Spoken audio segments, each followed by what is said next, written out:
Super out of the box ছিল, মানে রায়হান রাফি একটা বিশাল ইয়া তৈরি করছে। মেগাস্টার সাকিব খান ছিল, সে আউটস্ট্যান্ডিং পারফরমেন্স করছে। আরফান নিশো, তারপরে আরো যারা ছিল, সিয়াম থেকে শুরু করে আউটস্ট্যান্ডিং আউটস্ট্যান্ডিং। মানে গল্প, স্টোরি টেলিং, স্ক্রিন প্লে এত এত মানে কি বলবো, একটা সিঙ্গেল সেকেন্ডের জন্য কেউ চোখ সরাতে পারেনি। সবাই সিঙ্গেল সেকেন্ডের জন্য কেউ স্ক্রিন থেকে চোখ সরাতে পারেনি। আচ্ছা, বরবাদ দেখেছিলেন আপনি? আমি বরবাদ দেখেছি।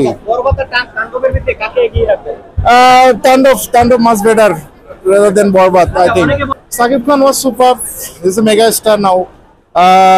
Then Jaya Hassan, আরো কিছু গুণী শিল্পী ছিলেন। তারপরে আমাদের সিয়াম ছিলেন, আমাদের আরফান নিশো লাস্টে আসছে সুরঙ্গ মাসুদ সুরঙ্গ নিয়ে। মানুষ হয় কি, মানে একটা নায়িকার সঙ্গে সাকিব খানকে দেখে অভ্যস্ত, ওই রকম দেখে অভ্যস্ত। হঠাৎ করে একদম সাবিলার মতো, আমরা বলি যে ছোট পর্দা থেকে উঠে আসা একজনকে দেখে হয়তো মানুষ একটু চিন্তা করতে পারছে। বাট কেমিস্ট্রি ওয়াজ সুপার, মানে ভালো কেমিস্ট্রি ছিল সাবিলার সাথে। 100-তে 10-10 আউট অফ 10-10। আর বরবাদকে কত দিবেন? Borbaad was 8.5 out of 10। But story বরবাদের থেকে তাণ্ডবে অনেক ভালো, বেটার। তাণ্ডব হচ্ছে out of the box story. Thank you.